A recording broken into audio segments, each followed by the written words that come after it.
growing on. So we are working on our next section of nursery. This is about another 10,000 square foot area. I've graded the space. I've actually put 2 loads of sand fill dirt in there because it was really low on this side, and now 2 loads of base. I'm probably going to put 1 more load of base. We're going to level it, we're going to compact it, we're going to put the mat down, and then I've got a bunch of telephone poles. Where are they hiding? Over here on the other side of the loader. We're going to cut those up into 10-foot sections, drive them in the ground about 3.5 foot, leaving, you know, the other 6.5 foot out of the ground for running cables. This way we can put tree lines in here, and everything in this area will be on drip, so we won't have any overhead. We'll have our mangoes here, avocados here, anything else that really doesn't like overhead water, bigger trees like our rainbow eucalyptus, and grow a lot of our bamboo in this area. But unfortunately, this video is not about the nursery expansion. I know I am well overdue for some overhead footage with the drone. My drone's been down for a couple of weeks. I need to honestly just get a new one. It's coming, don't worry. I'll get you guys some overhead views. But shout out to Reolink. These guys had sent me a couple of cameras a few months ago, and last week on Wednesday, I kind of like, maybe I should get these cameras up. And we're kind of getting close here.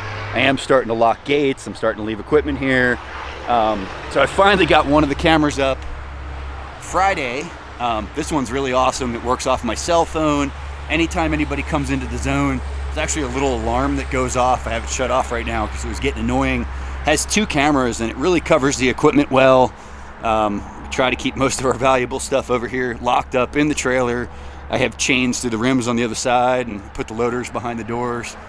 But unfortunately, since the day I bought this place, neighbors have been warning me about theft in this area, telling me be careful what I leave here. That's one of the reasons for the barbed wire on the fence, just kind of hopefully keep people out. Now, my fencing guy, Chris, with Keeler Fence, he helped me with all the fencing here. He'll be here today. He warned me when I put the fence in. He's like, Pete, doesn't matter what gauge fence you go with. If they want in, they're going to get in. And unfortunately, we had a break-in. Last Thursday, I came, we were working on that area over there, went to start the generator, and I'm like, oh, there is no generator.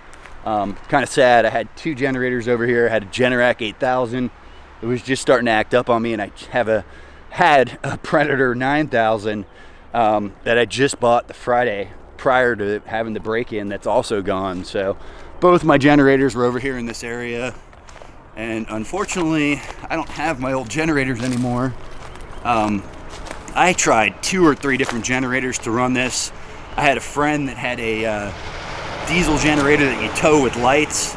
It wasn't enough power. Guys, this is a 3-horse pump. It needs about 9,000 watts to get it turned over, about 7,500 consecutive watts. Luckily, I have a good friend, Matt with Cool Water Pump and Well. I gave him a shout out in the last video, who brought this over and let me borrow it. He said that thing's about 1,200 pounds. Battery is still in place. As you can see, has a nice little rain cover on it, and it's giving me water until we get power. We got our power poles up, but unfortunately, like I said, I'm about to show you where they came through my fence and tell you the rest of the story. I did get some more cameras from Reolink that don't work on cell phone service. Those actually work on Wi-Fi. Luckily, I have an awesome neighbor over here. She's let me tie into her Wi-Fi so I can see the cameras until we get power, until I get my own Wi-Fi. She does have a camera on her side also. And when Withla Coochie comes to put the power in, they're putting their pole right here. And then I got them to put a light on this. Originally, I was just going to do a light on the other one, but I want a light in this zone also. They're coming in off of that pole over there and running to my new panel right here. So got a couple more cameras up over here. And thank you, Reolink. Those things are working pretty good. And I did order, I think, about another 8 cameras, and plus another 8 going around the main office. So we are going to be cameraed down. They cut my chains, they cut my locks, and we're not talking cheap chains or locks over here either. I'll show you those. I forgot to show you that. There was some cut pieces of chain here the other day. I had my new Predator sitting on this, and these are the chains they cut through. They cut through one of the brown ones, and they cut through one of my newer silver ones. Actually, that is a cut link. And I bought some really heavy duty, not Home Depot locks. They didn't cut through the locks, but they cut through the chain. And they cut through my neighbor's fence and my fence to get in. So, real bummer. Nothing worse than a thief. And I'll show you guys where they entered the property over here, right along this north end where we have been just planting all this bamboo. This is a really cool variety, Donny or Silverleaf.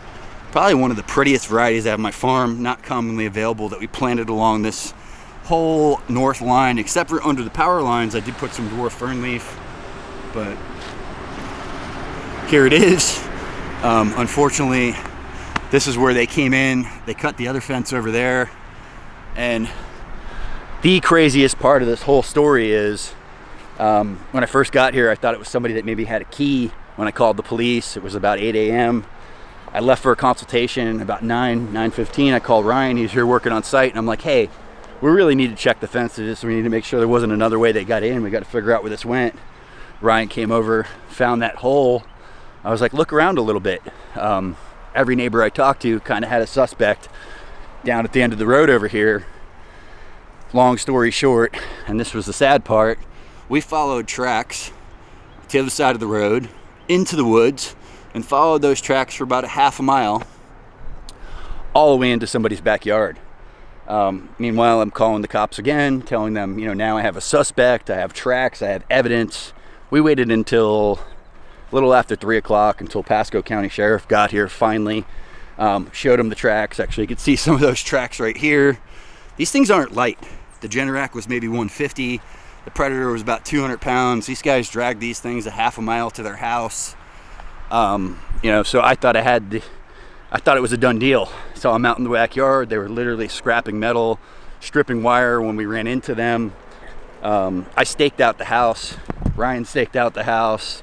Had another person help stake out the house for almost 6 hours just to make sure they didn't load those generators up, get them out of here. When the cops did finally show, I showed them the tracks, told them what happened, told them where they are. They went over there, they searched the property. The generators are gone, so I cannot wait to get power.